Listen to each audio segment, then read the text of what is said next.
My name is Rita Brock, and I'm Senior Vice President and Director of the Shea Moral Injury Center at Volunteers of America. I want to welcome all of you to our series. This is I think the 6th webinar we've done on the series of moral resilience for people whose professional work has been affected by COVID-19 in major ways. And so we started this webinar series in May to look at frontline medical workers, as well as people like chaplains and clergy who are having to do essential services during COVID-19 and how they're coping with that. So we're very pleased that you all were able to be here. We will, of course, make a recording of this available at the end, and I'm going to disappear from my role at introducing you and move over to host the chat program. And I'm going to turn the panel over now to the Director of the Office of Ministry for Volunteers of America, Reverend James Marshall. He was, before he came to Volunteers of America, a mega church pastor. And he did the amazing thing in the last few months of deciding to take on a new job in the middle of a pandemic while also having a newborn baby. So we're delighted that he's awake. We think he's well caffeinated, and he will be moderating the panel, and he will be introducing the speakers in the order they're speaking. But his job as minister is to serve 16,000 employees, many of whom are ministers under his direction. And we serve over 1 million people a year. So it's a pretty big job to be taking care of a newborn and being in a pandemic. So James, we're just delighted that you're with us. And I'm now going to turn it over to you. Well, thank you so much, Dr. Brock. And I got my coffee nearby to keep me up during this webinar. But welcome again to all of you. We're so thankful that you've taken time out of your schedule to watch this webinar. We believe that the panelists and the respondent have some amazing wisdom to share with you on today about how you can continue to care for yourself as a faith-based leader during this pandemic. As Dr. Brock said, I'll go through and briefly introduce each of our panelists right before they give their contribution to today's webinar. If you want a more exhaustive description of the panelists, you can check out their bios. There'll be a link posted in the chat with each of their bios. Well, let's get into this. Our very first panelist, I am so honored to introduce, is the Venerable Bhante Chao Chu. He is the Abbott of Rosemead Buddhist Monastery and president of the Los Angeles Buddhist Union. He's born in Sri Lanka, and he has a doctorate in Buddhist studies. So I'm so honored to have you today, Venerable Chao Chu. And won't you share with us a little bit about how you've been coping with all the stress in this pandemic? Tell us a little bit about some of the challenges you've been experiencing as a faith-based leader, and give us some of the lessons that you have learned today that can be helpful for all of us. We are so honored to have you today. Welcome to our panel. It's a difficult time for everyone in different ways. And then like yesterday, I have a family, the father came here, and then because his children are not going to school, so now he has to stay at home, watch them rather than doing his business. So it's kind of a lot of challenges. It depends on where we are and how we are and what we are doing in our day-to-day life. So the meeting these challenges that for ourselves that we have cut down a lot of things, and then planning for a stable income. Because as religious institutions, we have been mostly depending on the donations and from the people's coming, and then the communication. So what we are doing right now is actually we have already planned a very good stable income so that we can run for another, even for a few more years without much support from the general public. And then the reduced expenditures again. They see a lot of expenditures that we can cut down, and also especially I cannot travel anymore for the whole year, so my travel expenses all can be saved. And then so it's very interesting in that way. And also taking care, another question is asking about a little bit self-care, what we are doing. Well, as we locked our temple here so we don't go out. But when people really need help, we try to bring them in and then talk to them and then follow the guidelines and then take care of those family issues. Sometimes they need help. They financially have difficult time. They cannot pay their bills, and so a lot of things. We try ourselves to support them as much as possible. And then finally, what we are talking about is what we have learned. Yes, that is a good question, because most people are not learning this thing, right? That what I see every day, people go to streets and then protesting or riots or the violence, and then go to beach and then go to bars, and then people are not really behaving in a way that to take care of the situation. Even yesterday I had another meeting, and then we've been talking, if we can take care of this, if we know how to behave ourselves for 1 month, pay more attention and taking care, I think most of the things will be cleared up. But it's very hard to put this millions of people to behave 1 month in the right place. So this is the situation. It's not a legal question. It's a responsibility. It's a liability in a way, that way to behave ourselves right, because our ignorance or our greed, that is the problem that causes all these issues most of the time. Again, I had many meetings, and then people are talking about going to beach. I said, is it important? Why can't you go to the backyard and sit down and relax and read a book?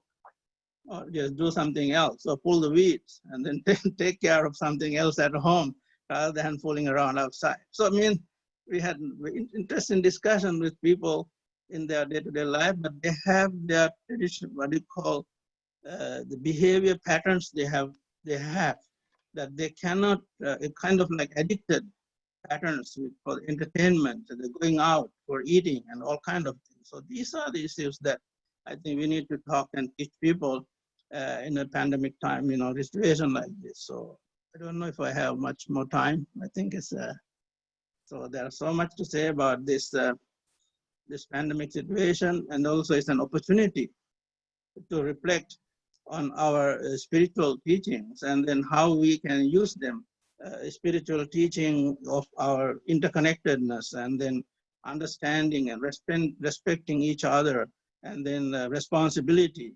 We had to adjust. I think it's a good time for us to adjust our way of life and reflect on us, what we are doing, how much harm we are doing into the environment, and how much harm we are doing to the society in different ways. So those are the things I think it's a time to learn and to wake up and understand the values, and at this time. So value of all living beings also have to be understood. That's another thing. Like these situations or the diseases cannot be controlled because of the food habits that we are having in different parts of the world. They're still eating all those wild animals, and then all kind of poisonous and food and this. So there are a lot of things to talk about this subject. So thank you very much. Well, thank you, Dr. Venerable Chao Chu. We thank you so much for your wisdom and your insights there. And next, we're going to have our next panelist, Mr. Umar A. Hakim. He's the executive director of the Intellect, Love, Mercy Foundation, with a mission to teach life skills to the economically underprivileged youth and adults, so that social ills are replaced with opportunities for intellectual and economic empowerment. We're so honored to have you today, Mr. Hakim.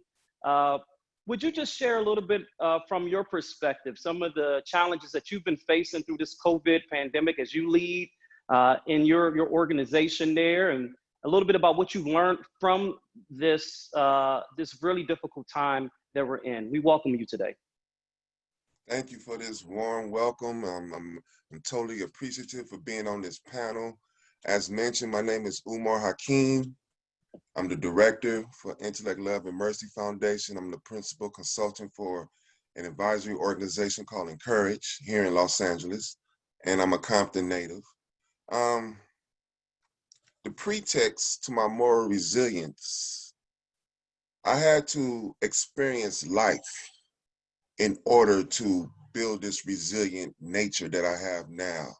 I had to process certain things so I could understand what's right, what's wrong, what's left, what's right, what's up, what's down.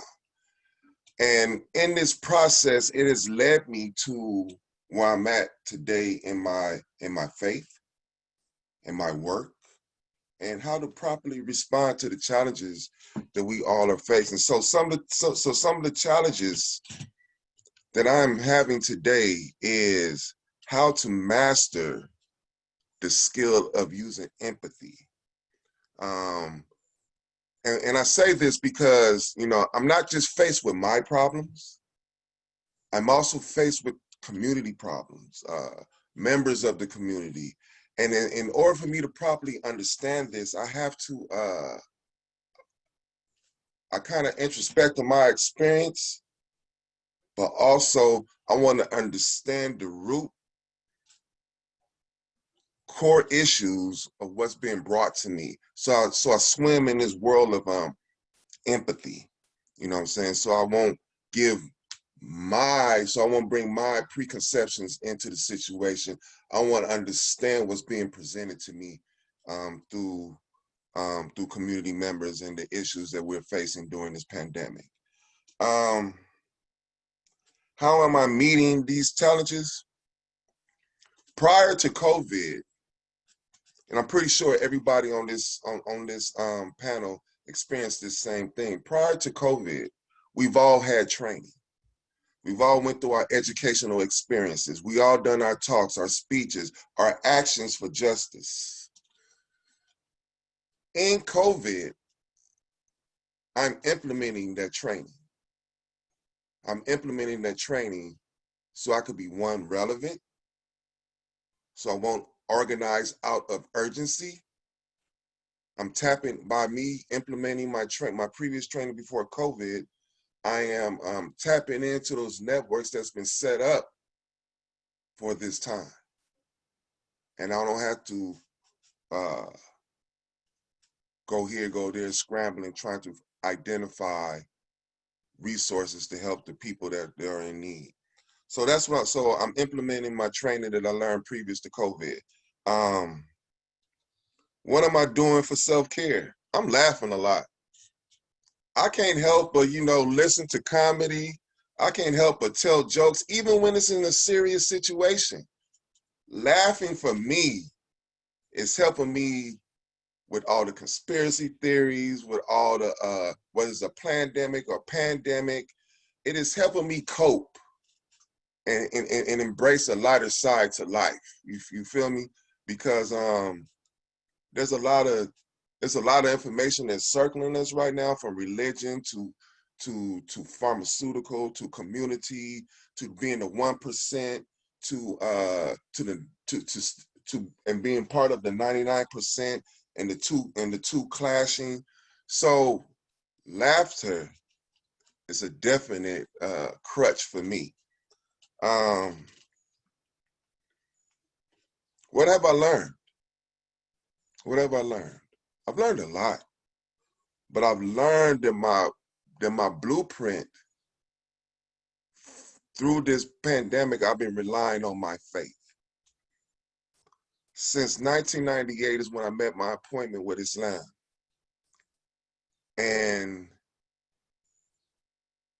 this pandemic, by studying Muhammad, may peace and blessings be upon him, the four rightly guided, and the community that I'm rooted in Los Angeles and Compton, California, this is my blueprint that sustains me in this pandemic. Because it's not my intellect, my own intellect, that's going to get me through this. It's the divine and the Creator's speech that is helping me navigate these straits around, through different situations. So if I was to say something to the audience, which I am saying something to the audience, study your faith and get the blueprint of the men and women that are spoken throughout our deans, our way of life, and try to implement that in the most authentic way in your life without trying to be them exactly. Be yourself, but study your faith, implement it in the best way possible, in the most simplistic ways, so you can use your empathy, implement your training, laugh a little, and so it could be your blueprint through this situation. So that's been my experience, and this is the life that I'm living. I'm thankful to the Creator for the life that I am, the life that I'm living. So that's my time. Thank you. No, thank you, Mr. Hakim. We just really appreciate you sharing, and I really do like that, to laugh a little. You know, sometimes it's easy for us to take things more seriously than we need to, but laughter is good medicine. So I appreciate you today, sir. Yeah, I was told in our faith tradition, it said that smiling is charity. So I could see all these bright smiles, you know, once the cameras light up, we giving the people who are watching a lot of charity. So thank you for this opportunity. Absolutely. Well, thank you, sir. I really appreciate it again, you being with us. We're going to go to our next distinguished panel guest here. I'm really honored to introduce our next guest. His name is Reverend Alan V. Harris. Reverend Alan V. Harris has been the regional minister for the Christian Church, Disciples of Christ, Capital Area since 2015, one of 31 regions in the Christian Church, Disciples of Christ, in the US and Canada. And he has served nationally on its general board and administrative committee. Reverend Harris, we welcome you today, sir. It's such a privilege to be able to have you. Could you please share with us what challenges have you been facing since COVID? Tell us how you're coping with those challenges. What have you learned? Give us some wisdom today. We thank you for joining us. Thank you so very much, Reverend Marshall. I deeply appreciate the chance to be with you. And what a great list of panelists that you've got here. So I oversee congregations and institutions across a 5-state and district region. And so I'm kind of responsible for those who are responsible to care for others. This has been an exceptionally difficult time for all of us. One of the biggest challenges that I immediately realized is that those who were most vulnerable, particularly those clergy and congregations serving the most vulnerable, would be most at risk. The studies have already proven that Black, Indigenous, and people of color and low-income communities are being hardest hit by the COVID-19 pandemic. So I've really worked on focusing on those lay leaders and clergy. But I've also been concerned about my retired ministers who often are, and their spouses and surviving spouses who are often already isolated, and this makes them even more isolated. And I've been worried about our seminarians and those who are under care seeking to be ordained because for many of them, they were in school and school suddenly stopped. And of course, that comes out of my faith, Matthew 25, Jesus telling us to care for the least of these. And I think we have to acknowledge that the racial justice uprisings, while exceptionally important and long overdue, they've accented and amplified the need for focusing on the most vulnerable in our community. On a personal level, pacing my own time and energy has been very different. I'm delighted that I don't have to drive to all these congregations all across these 5 state and district areas. But it seems like every minute of that is taken up with figuring out how to do Zoom and make sure my Zoom account is correct. So pacing my own energy and time has been a challenge. I also quickly realized that some of those ongoing issues and concerns that I had with clergy and congregation and lay leaders, they were intensified. So if I had a conflict in this church during COVID-19, it was amplified. People were more anxious. People were more likely to be fearful. So that was a concern I realized. And then I want to acknowledge that this was a difficult time already, but the politicization, I'm not saying that quite right, of both the COVID-19 and the response we're supposed to have that our healthcare providers have told us, as well as the racial justice uprising, have been made such a political issue that many of my clergy, when they're trying to do the right thing according to what the people they know and trust say, then their congregants who are listening to television news and talk radio are angry and say you got to do it differently. So those are some of the concerns that I'm working with. I'm trying to meet those challenges. First and foremost, I began reaching out to my vulnerable clergy and communities right away. Many more phone calls, personal contact. I can't tell you how many times I've talked to our retired ministers and their spouses, and they have yearned for this connection. Our region did start giving some immediate grants. We don't have a lot of money, but we realized that our congregations were vulnerable, particularly helping them with technology grants and technology advice and counsel so that they could get connected to their people more quickly.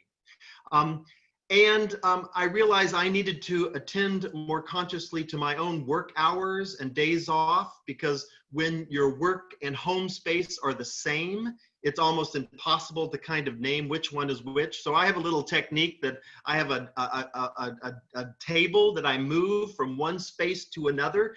And when it's in this space, it's my workspace. And when it's in this space, it's my home space. And that helps me to kind of physically keep those distinct. And I realize that whenever I'm doing that, when I'm modeling for my clergy how to take their days off and the time. And I've also done some of the smartest list making I've ever done in my life. And I'm really conscious about what can I get done in a day during this lockdown and what can I not. Self-care, just quickly some things I'm finding and keeping rituals. I have to tell you, I'm someone who loves washing dishes and washing laundry. Don't judge me, but having a pattern of doing that kind of makes me feel, and it feels like I'm getting something done. I'm deepening my relationships with friends, and even some old friends, some college friends I've connected with. And that's been a real source of joy for me. And just making sure that I'm attending to my own relationships as well as my work relationships. And I've started learning some new skills. I'm a Pinterest person, so I've been learning how to use Google Classroom and some other techniques, some movie making skills during this video time of our lives. And that's been kind of fun to play around with some new learnings. And then I do lots of reading, and I've really been attentive to that. So finally, what have I learned? I know we're talking about COVID-19, but I can't not say I've really learned that I have a lot of work to do to be a co-conspirator with Black, Indigenous, and people of color in the work for racial justice. I can't just be an ally. I can't just be an observer. I have to be in the thick of things and doing my own work to fight white supremacy and dismantle racism. I've discovered that congregations and clergy and institutions and lay leaders are very creative. I have seen some of the most amazing creativity happen in the midst of all this, and they've really risen to the occasion. And I don't say this too publicly, but some of the innovation and creativity the church should have been doing years ago, we're finally doing now, and I really appreciate that. And finally, I've learned that my introvert side can be a gift and not just a disadvantage. Having to be hunkered down in my condominium for days and weeks at a time has actually been okay. It's a little bit of a kind of a comforting hiding away a bit. So my introvert side has really been blessed by all this. So hopefully that's a little bit to share with the others. I look forward to hearing more from other people. No, that was excellent. Thank you so much, Reverend Harris, for just that. And I like that idea of moving the table from one side of the room, creating that separation in your workspace, because I mean, as you know, when we're all in the house and we're trying to do Zoom and all these things do begin to run together. Your wisdom today has been so helpful. Thank you so much for being a part of this panel. Well, next we're going to have my friend, Dr. Bobby Manning. Dr. Manning is the senior pastor of the First Baptist Church of District Heights, which he has grown in numbers and size and impact in ministry.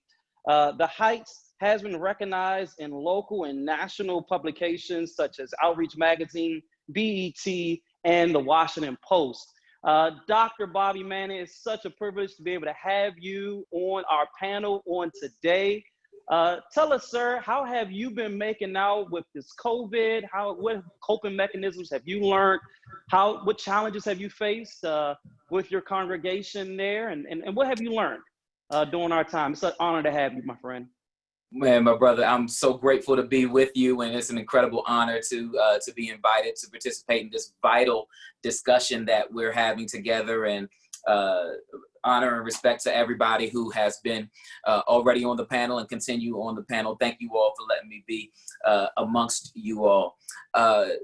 Challenges currently facing, I think, for me foundationally, and I think I would imagine many of us are experiencing this same thing, is the lack of human interaction with the positions that we hold, and probably for many of us, the way that we're wired, we probably tend to thrive off being able to interact with people. I don't think that that is unique to being introverted or extroverted. If you're a leader, a pastor, someone, a faith leader, you thrive off that interaction. And so being unable to congregate and shake hands and hug and meet face to face has been probably one of the more difficult challenges for me as a leader, and I would imagine for you all. And then also, that doesn't just affect us as leaders, it affects our congregants, because our faith practice is usually best practiced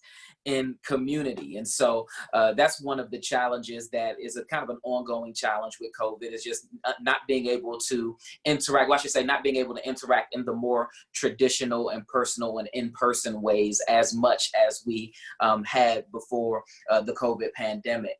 I think another challenge is for many of us leaders, our job description has drastically changed since COVID began. For many of us, I make a joke often that pastors over the past few months have become producers in the sense that we've had to really think all the way through how our worship expression and our gatherings can be most effective through online connection and online community. And so, as Reverend Harris said earlier, this is an area that we probably as faith communities should have been pushing into long ago, but now we've been forced into this space.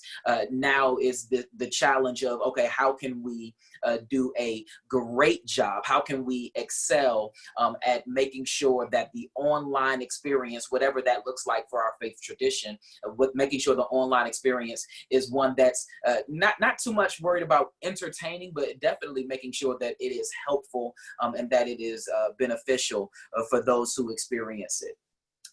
Ways that we're trying to meet those challenges, of course, is creating new spaces for interaction. And so, Zoom has become a huge tool in the business community as well as the faith community, and it probably will continue to be, just making sure that that we use these spaces as best as we can without overusing it. I'm sure you all have heard from your folks the way that I've heard from my folks that it's easy to get zoomed out. That's the term we've been using a lot lately. Like, man, I'm zoomed out. I'm going from Zoom to Zoom to Zoom. But just trying our best to create new spaces for interaction so that we can be the community that our faith practices expect that we are.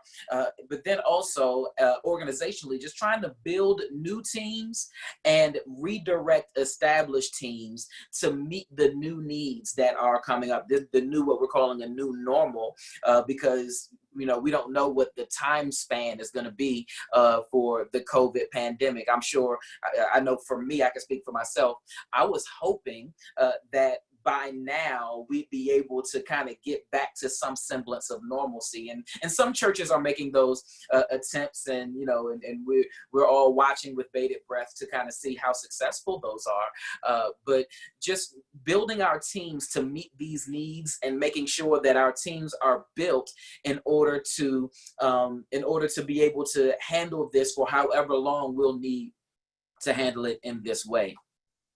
Man, I think a super important question is about the self-care and how we're taking care of ourselves as clergy. Sometimes that's the last question that we ask and others ask, because we are, as clergy, so conditioned to be taking care of everyone else. And so how are we taking care of ourselves? I want to echo once again what Reverend Harris said a few moments ago. He took my answer, that it's just so important not to underestimate the need to unplug, because being at home means that work time bleeds over into home time because it's all in the same space. And I don't know, maybe I'll try that moving the table trick that he recommended, because it's so hard. It's hard on our families. I have small children like you do, James, and so my kids don't always understand. I'm in the office working, or I'm at the table working, and they want to play because they don't understand that Daddy's at home. For them, if Daddy's home, that means it's playtime. Let's go. And so being able to find that balance so that it doesn't bleed over, but then also making sure that I'm not overworking myself, because it's harder to place the boundaries on the work time when work time is bleeding over into home time. I think it's also been super important to maintain mental health. And so one of the things that I've been doing recently is I've reestablished a relationship with my psychotherapist, just going to therapy just to make sure that I'm mentally healthy, that I'm processing the grief and the loss of COVID, just like I'm pastoring and encouraging others to process the grief and loss of COVID. And I got to do that for myself as a leader. As your flight attendant will say, if you ever get back on an airplane, your flight attendant, as they give you the instructions, and say, hey, secure your mask before you try to help other people with their mask.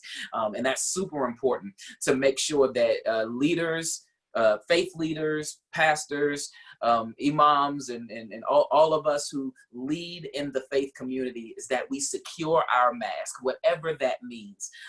Laughing, comedy, therapy, family time, taking a walk, taking care of our physical bodies, exercise, eating well, that we have to secure our mask so that we can be healthy to be a blessing to other people.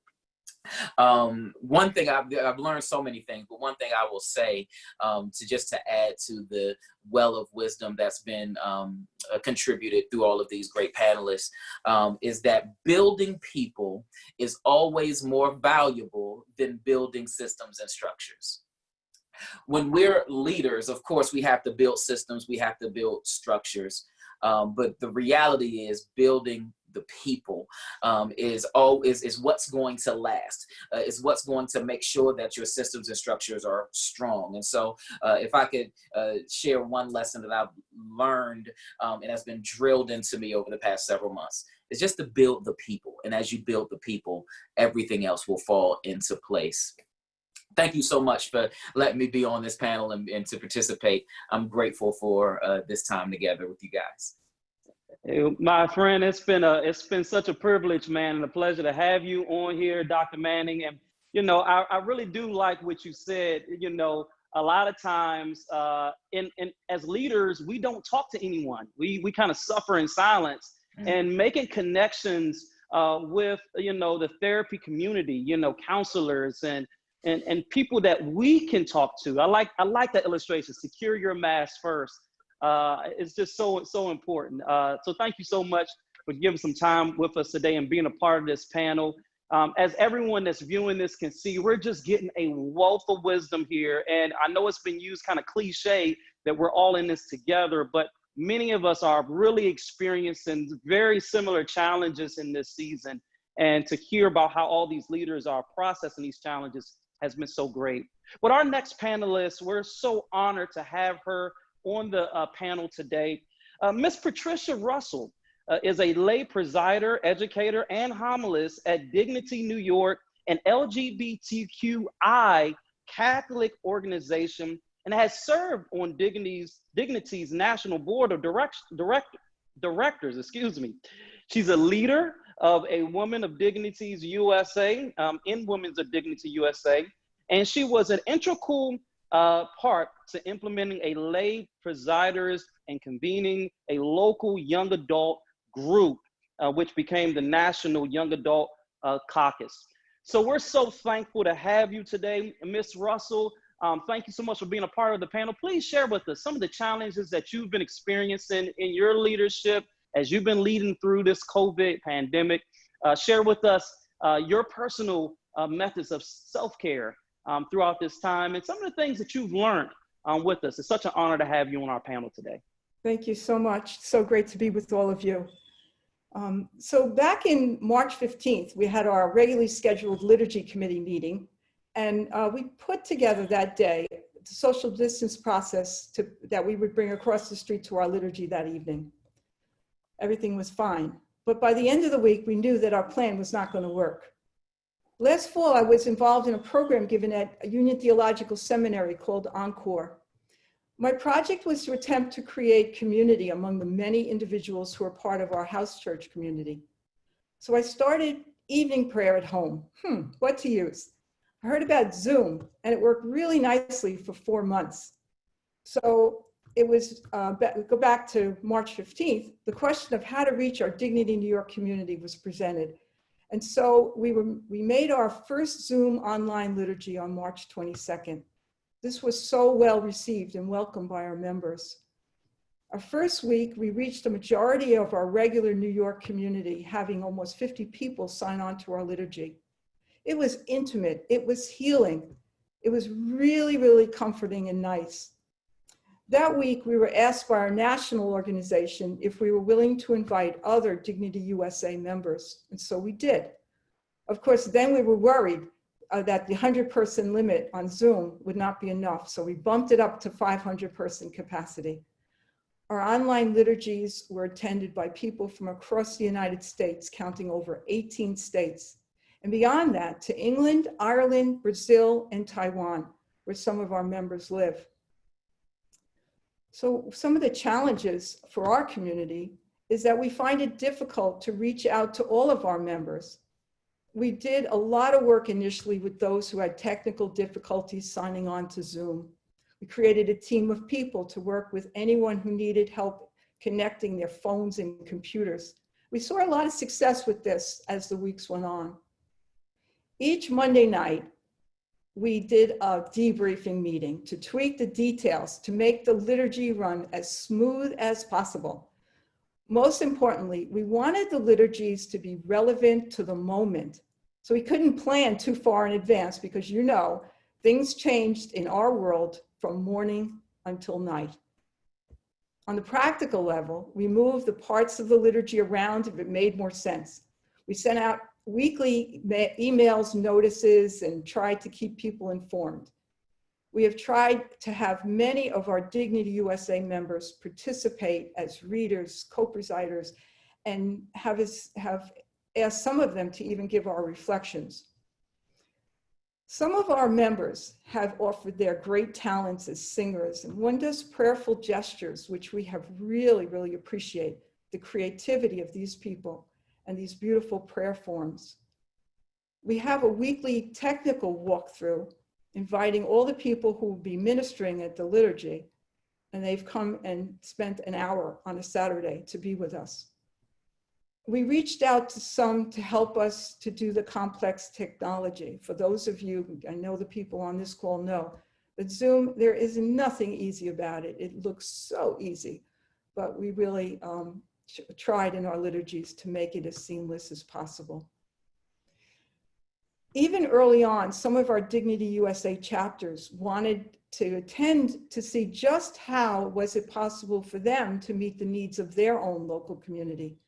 So after a few weeks, many of these communities began to transition from our community to establish something that would meet the needs of their own local community.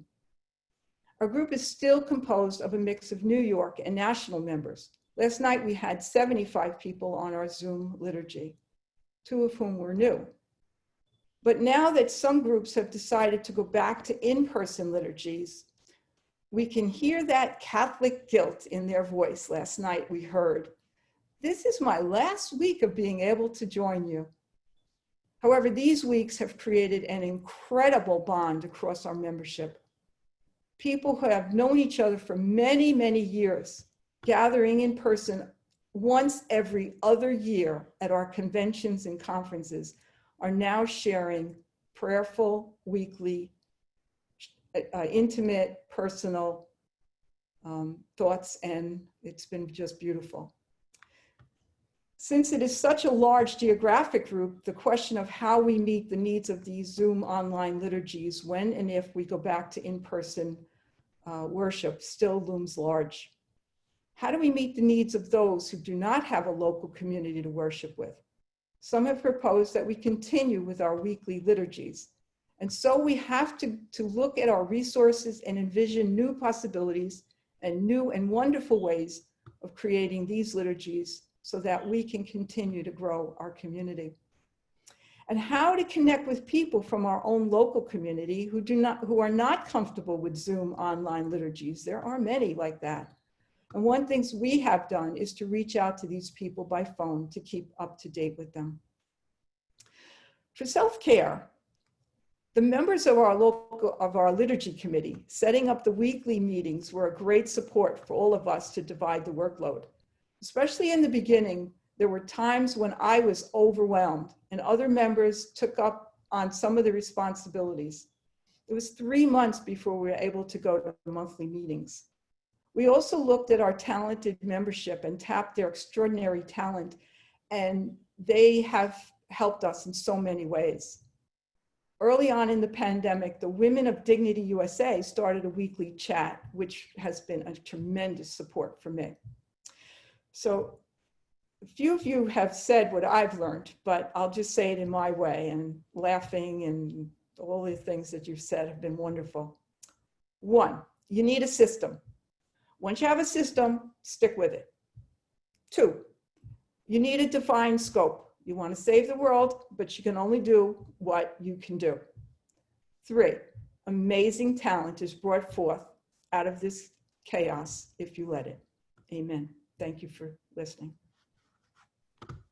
Amen. Thank you so much for that, Ms. Russell. We really appreciate it. And I really like the approach that you have taken to be intentional about helping people with the Zoom technology and all of the technology challenges, because as you've seen, even today on this webinar, we've had some technical difficulties, but you know, really being intentional, not thinking that everyone just knows how to use it, because some of us do need some extra help with it. So I really appreciate that approach to this. This whole panel has just been absolutely phenomenal. We thank each and every single one of you. You've taken time out of your schedules today. You've taken energy and resources to be a part of this panel on today. And there's so many people on that are being so encouraged and so blessed by hearing your stories, your own testimony, so to speak, on how you're weathering this pandemic and the things that you're learning. Today, we're really, really honored because we have Dr. Patricia Newton with us as our respondent to the panel. She is the CEO and medical director of the Black Psychiatrists of America. She has worked internationally with psychiatrists and other healthcare providers in the USA, Africa, South America, and the Caribbean, pioneering techniques for cultural competency relative to mental health, delivery in HIV and AIDS. Dr. Patricia A. Newton, we're so honored to have you to respond to our panel today and to give us all some wisdom today on how we can do a better job of self-care, especially during this pandemic as religious and faith leaders. We welcome you today to our webinar.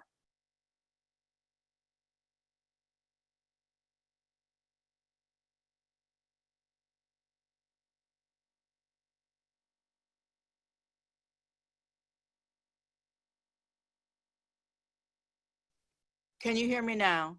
Yes, we can hear you now. Thank you so much, Dr. Newton. Okay, great. Well, first of all, I think it's a wonderful panel and it's an excellent opportunity to share and to learn from all of your distinguished panelists. I'm delighted to be a part of a healing process for clergy. I have spent a good deal of my professional experience treating clergy. I was laughing with someone the other day that I'm not clergy, but I sure have treated enough clergy to know that people have a lot of myths about clergy. First of all, they don't think you can have any problems because you have divine immunity. And that divine immunity translates into the myth that you really don't need any help, that you know everything. And then that you are never going to be able to have a rest, that you're constantly supposed to be self-serving. And many people in the clergy think about that as well. And so it's critical that we hear people are taking responsibility for taking care of themselves, for looking at how they're going to not only reach their parishioners, but handle their family issues, their personal issues. You know, part of the language that was used today, I really appreciate the laughter, the moving from one space to the next, the ability to go into therapy and be honest about that. These are all critical elements because part of what happens with clergy is that many people will defer. They will defer their own healing to meeting the needs of everyone else. We now in America are suffering two pandemics, as was, alluded to. We have the COVID-19, and we also have the issues around protest movements related to the racial issues and the racial unrest and the police brutality issues that clergy are facing. And so part of what has to happen is how do you as clergy integrate those systems in a way that can be helpful to your parishioners, but also can be healing for yourself. And that issue is tantamount with how we move forward in these pandemics. It was alluded to earlier that we are a social people, and in the clergy, we like to touch and feel and hug and give care to our parishioners. But it's also, I've talked to clergy who are having difficulties because they've had to do so many funerals in 1 week. Some of them relatives. The fact that they aren't able to have the kinds of touching and feeling and support that they give. The fact that many of their parishioners are suffering a great deal of remorse and guilt because their relatives are dying in hospitals and nursing homes, and they can't be there, they can't touch them, they can't be involved with them. And so what we're seeing, in addition to what you all are experiencing, is we're seeing an increase in some of the adversities that happen. I heard someone say that people were not cooperating with the mitigation procedures. And I was laughing because I said, we have a society that can be at times very sociopathic, all the way from the top down.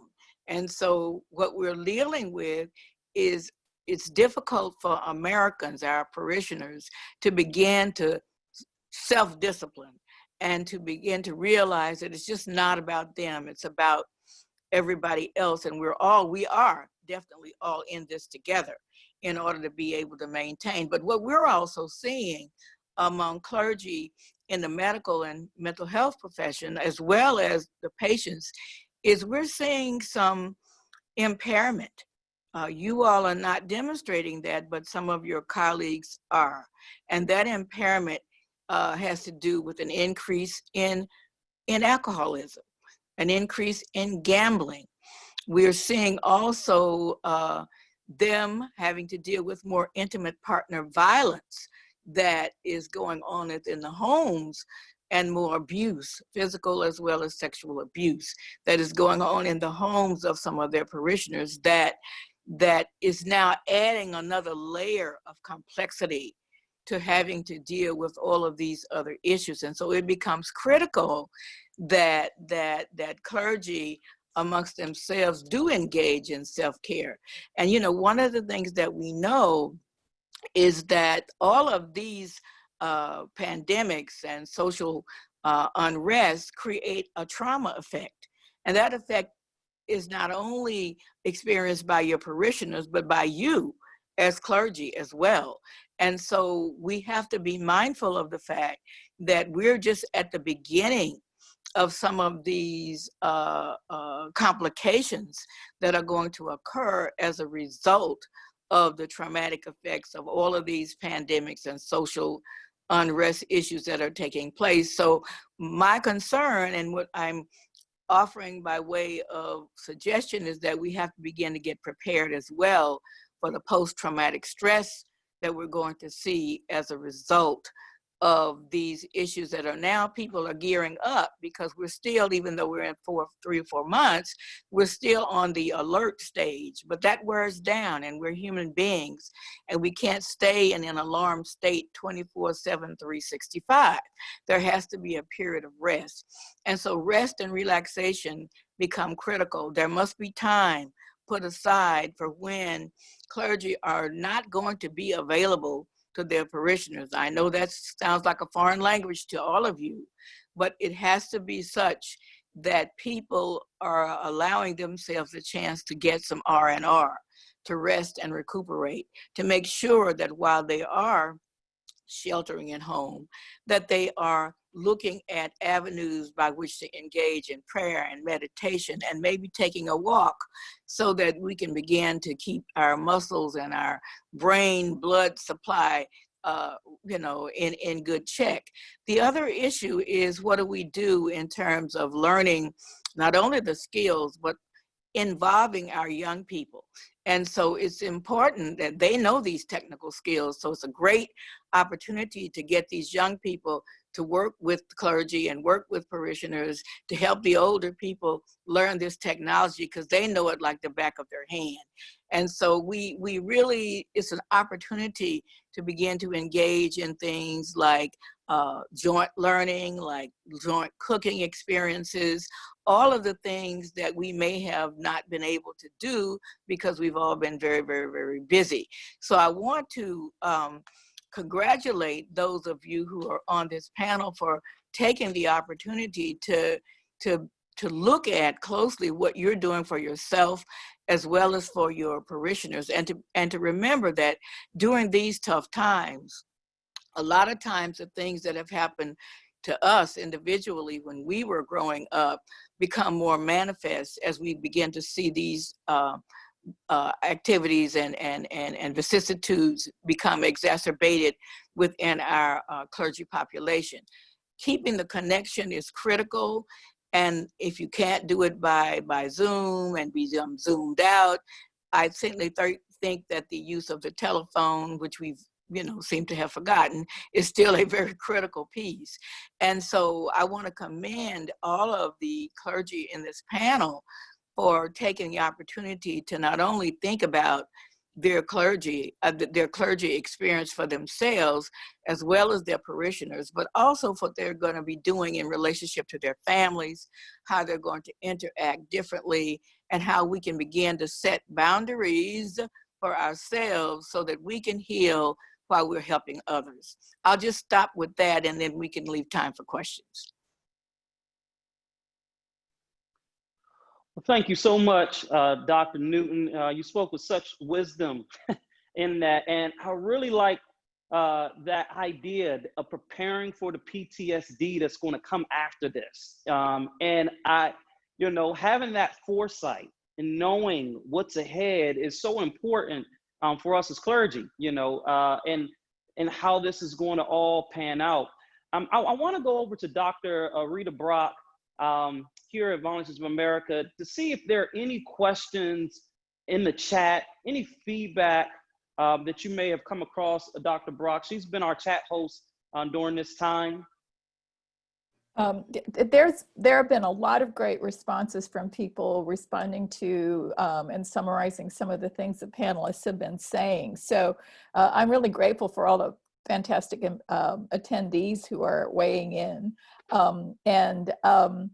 I think one of the questions that I've heard asked a number of times of people who are in serving professions, we spend a lot of time wanting to take care of other people. That's our sense of purpose and mission in our lives. And so I think to take time to do more introspection is maybe important, but it's often what it's sort of the last thing we think to do. And I think a question I have for all of the panelists is, how do you yourself think you've been changed by having to serve in this historic moment of a pandemic? I mean, I don't think any of us have faced anything like this because it's been 100 years since we've had anything this serious.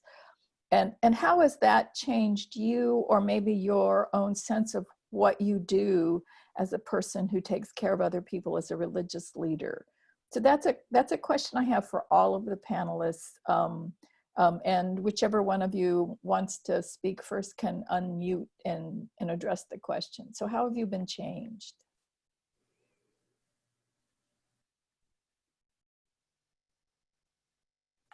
I guess I'll go first. Thank you. It's a good question. How have I been changed? As I said in the beginning, I've embraced my empathetic skills more, but I think I've developed more patience in this situation, so I won't overlook anything that's necessary to be observed. My patience, not only with myself, but at home, in the community, especially at home. I think one of the brothers mentioned that how the workspace and the home space could get intertwined with one another. So I've definitely developed an extra sense of patience in this pandemic.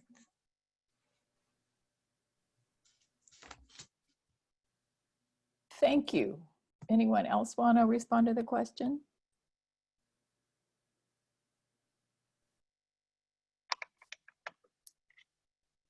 I'll jump in and just say briefly that part of what has changed is a renewed focus on multiple ways to access people in the faith community. I think it's important that all of us faith leaders, as we were all kind of wrestling between, I would imagine, all wrestling between the traditions of our faith, the traditional practices of our faith, and a world that is quickly changing and becoming more digital. And so wrestling through, in the past, we've had to wrestle through, man, how do we keep up with the digital age while maintaining and I think it's a difference that we don't need to talk about today. Is the difference between the traditions of our faith and the traditional practices of our faith. But understanding that prior to COVID, you could afford to drag your feet, at least to a degree, you could afford to drag your feet on some of the technological and digital advances that were happening.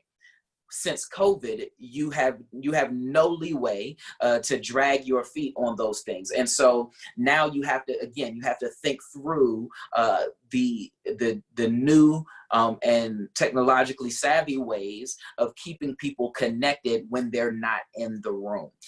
In the past, we could just lean on the people who were in the room and lean on creating an experience, an in-room experience, an in-person experience. But now we have to think through all of the other parts of this. And I think that's one of the, maybe if it's okay for me to say, one of the blessings of COVID is it's pushed many of us into the 21st century. And it's caused us to either push into the 21st century or to have our local expressions really, really suffer. I'm with Bobby. We're going to meet together later, okay? Because even during your talk, I'm really relating to what you said. Beyond that, you know, one of the things that I always fight against is doing the same thing twice the same way. And so one of the things that changed for me is to not do it the same way. It's to do it the same way, to have a system, and yet within the scope of that, to really allow for the freedom of the creativity. So I think that's really been really good. One of the things I always get upset about in our community is if you did it once a million years ago, you do it the same way every week. And so that's one of the things I continue to fight against with my community. Is like, okay, now that was really good, but let's try to think of something else. So so that is a balancing act between doing it the same way and yet having a system and not burning yourself out.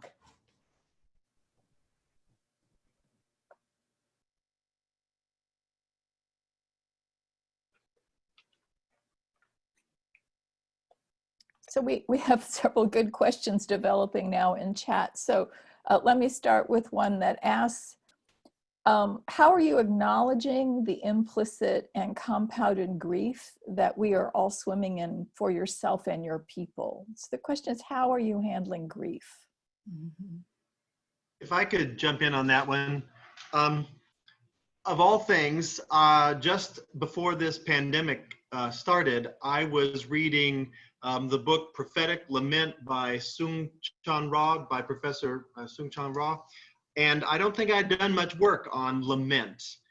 And he really upped the challenge to me to integrate that into my everyday life and not just a sermon series once a year. So during this pandemic, I've realized there's a lot of great creative lamenting going on in people writing poetry and just from the gut responses on Facebook. I've been looking for ancient prayers and new prayers of lament, and I'm trying to share that with clergy and lay leaders. And so Lamentations has become a little bit more of a regular everyday part of who I am, and it's really giving voice for my own grief and my own loss. And I'm finding that helping others too, and not shying away from folks who have kind of that raw, unfiltered anger and grief, and allowing that to flow a little bit more, and not trying to curate that like I normally would, to just let that be and to give space for it. And I wanted to respond a little bit to Dr. Manning before, because he really, one of the things that I've noticed about myself is that I am listening more than I've ever listened before. And I've always considered myself a really good listener, but when you're, for some reason, this platform really allows me to, I've got to focus in a different way. And because I'm trying to have more of these times where people can just vent and have a safe space where clergy can just really name their fears and their angers, that we're taking it at a different pace, and you don't have to worry about getting into your car and running to another meeting. So I'm listening in a different way, and I'm lamenting in a different way.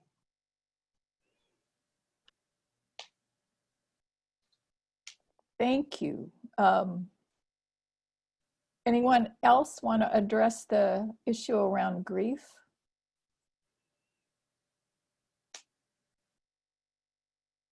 So we have what I think is a very intriguing question, which is that no one ever took a seminary course on how to handle a pandemic. It's not a normal thing you take in seminary. But so beyond the technological things that clergy need to be more sophisticated about to do faith leadership, what would you suggest ministerial education programs add now that you know what you do from ministering during this time?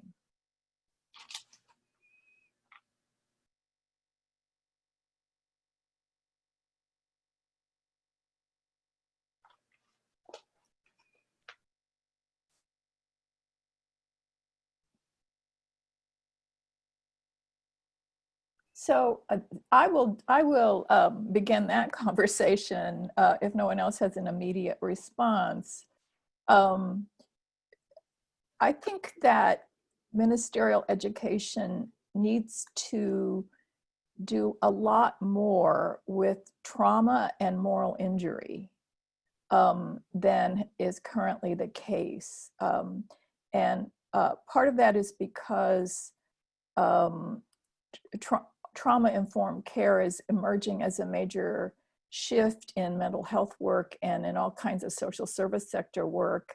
But I also think it's something that clergy need to be pretty sophisticated about because it impacts the quality of relationships in your communities. And one form of what you might call trauma is the new concept of moral injury, which is actually a rather old and ancient understanding of human moral suffering. But people can be carrying a sense of failure, and with so many people out of work and so many people at risk of losing their homes, there's a lot of that going around right now. And the lingering effect of moral injury when you feel as if you failed in your life aspirations or you failed your own conscience because of the conditions you're having to work under that violate things that you were taught were wrong, but now you're having to do them.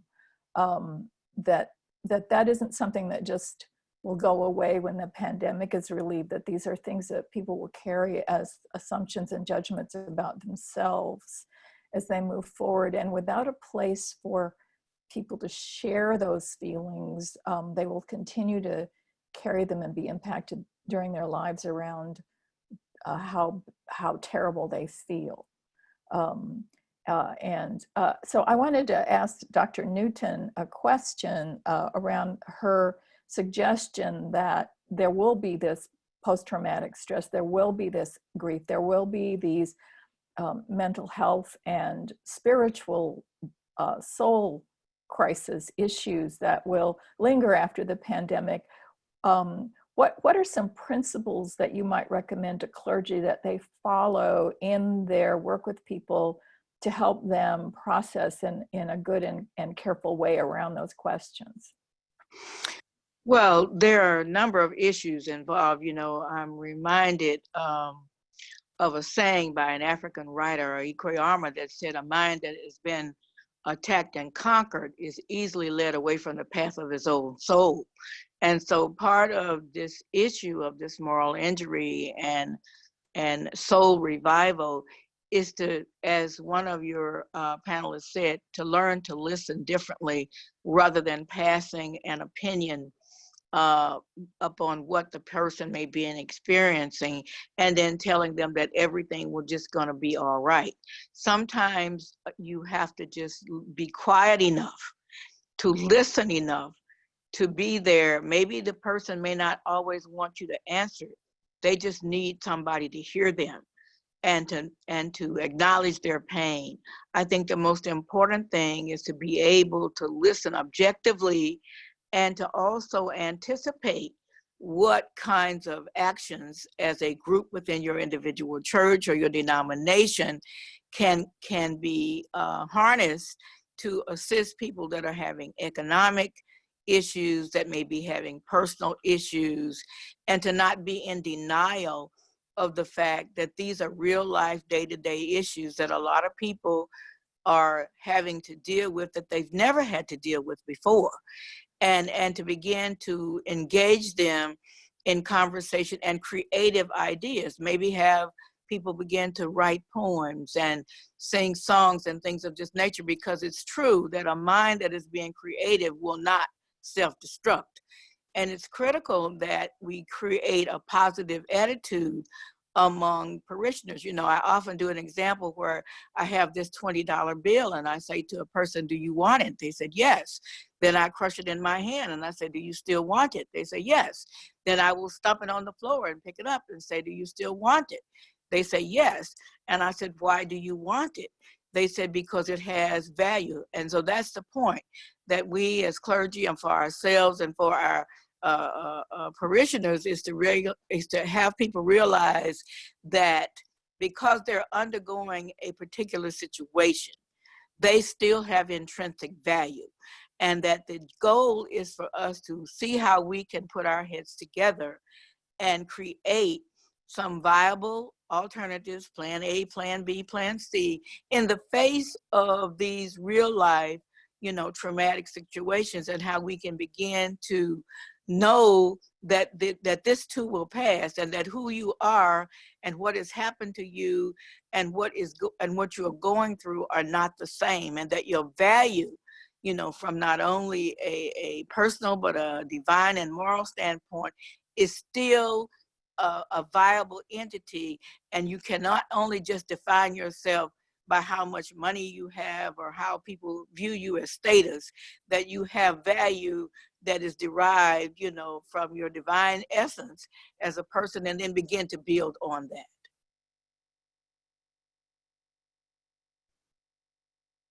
Thank you. Thank you. That was very helpful. Anyone else on the panel want to weigh in on these issues that we've been discussing so far?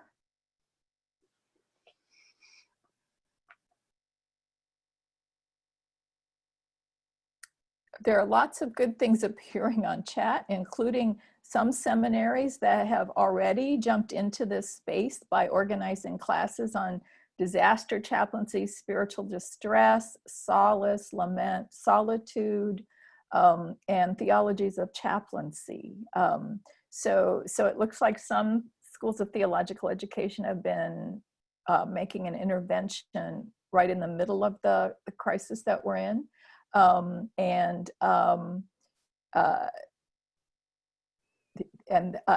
posted this comment that he would yearn for more classes in relationship development and community building versus institutional organizational development.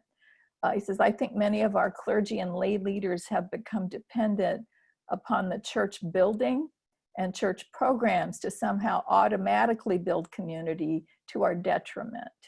And that this is more than pastoral care, although that is very important. It's about deep listening, mutuality, authenticity, honesty, creating safe space, and more.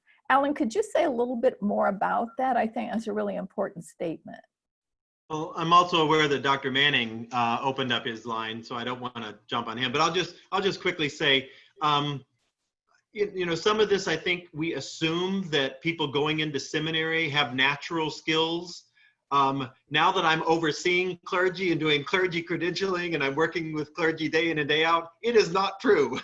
And it's not that it has to be innate, but I think you really have to be intentional about community building. And two authors, I think, that really do great work. I lifted up Eric Law. I think a lot of his work are around making grace margins and safe space, and how he talks about being authentic in community and watching out for one another is very important work.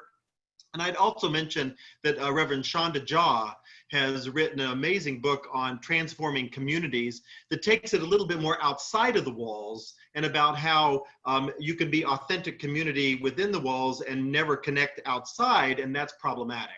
And I think when we finally get to being allowed to go outside, we will want to connect in community differently that way. So anyway, thanks for the opportunity to say something. And Dr. Manning, did you want to say something? opened yourself. Yeah, I just wanted to jump in really quickly on what you mentioned just a few moments ago in regards to education. As someone who spent the better part of a couple of decades in seminary, one of the things that both on the educational side, but also on the local faith community side, is just this idea that it has never, at least in my experience, it never seems to be okay for us not to be okay. Just for us as clergy for us to create environments where it's okay for us as clergy to say, you know what, I'm taking care of everybody else, but I'm not okay. And so, you know, I'll speak it just from my perspective in the African American community, the stigma that comes on to mental health and mental health needs, to therapy and psychotherapy, to even when it comes to moral failure, and the issues that come up because we are both sheep and shepherd at the same time. As difficult as that imagery can be, in the reality that when there is a moral failure, so many of us get canceled.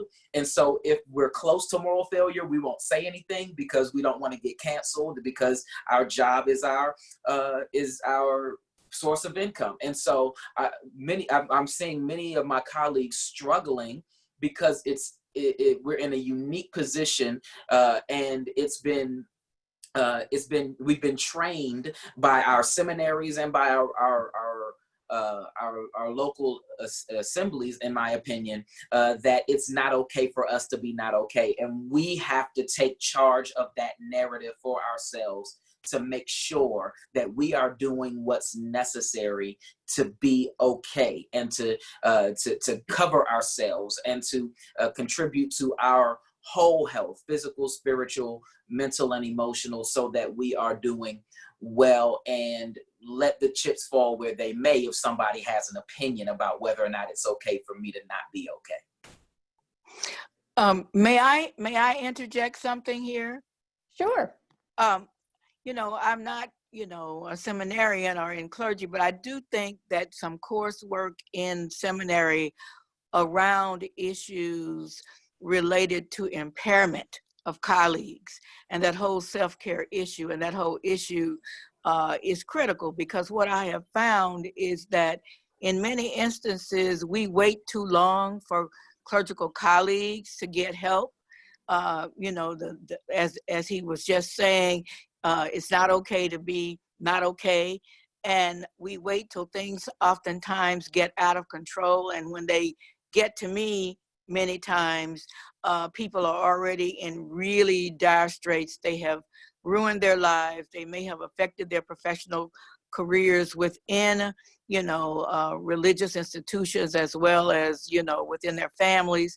And so I think it's important that if it begins in seminary, to start looking at issues around being your brothers and sisters keeper would be a very added plus to training for clergy. Thank you.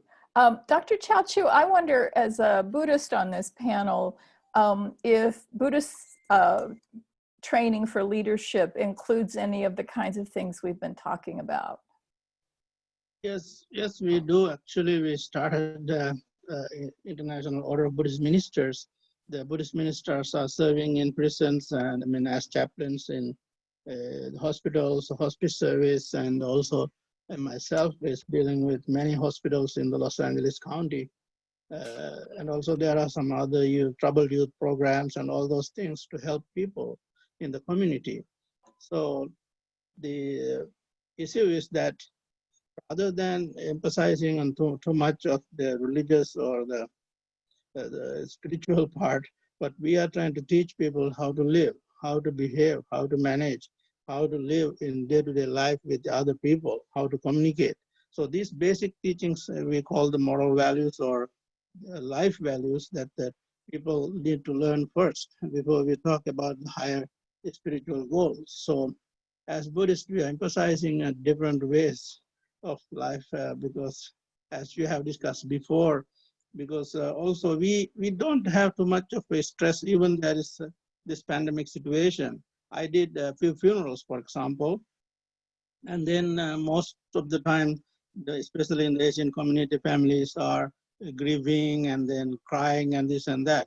But at this time, when I was doing those with a very small group, attendance, like with limited 5 to 10 people or something, and they stay so far away from each other. So they didn't have much of grief at this time because we talked before many times to them about life and death situation, and then they understand, of course, the situation and then the problems. So there's no much of grief, but they just want to take care, that's a responsibility to take care of the situation. I just give you an example.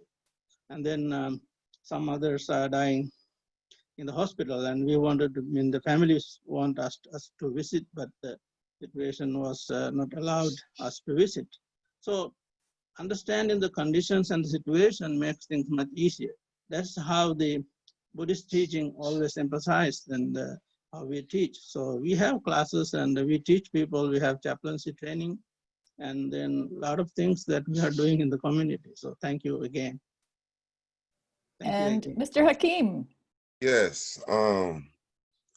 Also, I think this pandemic is presenting new opportunities for us to revisit, for us to really, as interfaith leaders or religious leaders, this is an opportunity to develop interfaith 2.0, 3.0, the next level to where we at now, to get out of the red ocean type of situation, go into our blue ocean strategies. This is a time to develop new ideas, new companies, instead of letting the 1% present their ideas, let our ideas grow and manifest into new opportunities that could sustain our communities, because a lot of our communities are being gentrified in this situation.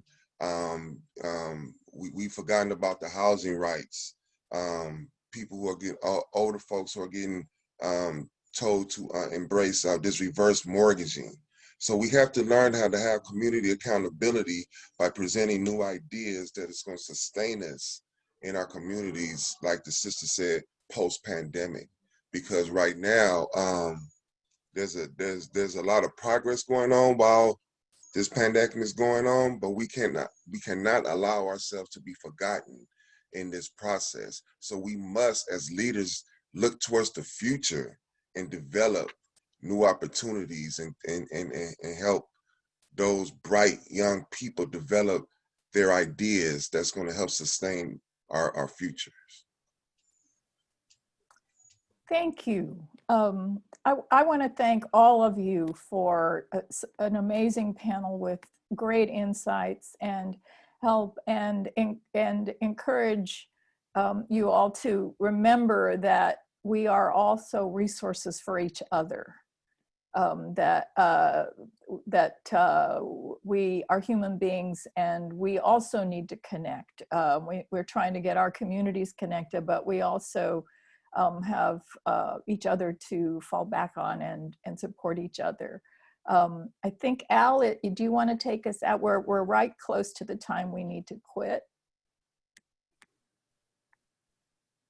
Yes, it is my unenviable task to bring this incredibly gifted event to a close. And again, I join Rita and James and our whole team to say a heartfelt thank you. You've contributed to better ministry, better human beings, and ways to help each other and those we serve. So we do end the webinar today, but I also want to remind you that on September 10th, we invite you to mark your calendars. Our next webinar will be focused on serving people in prison or recently released from prison.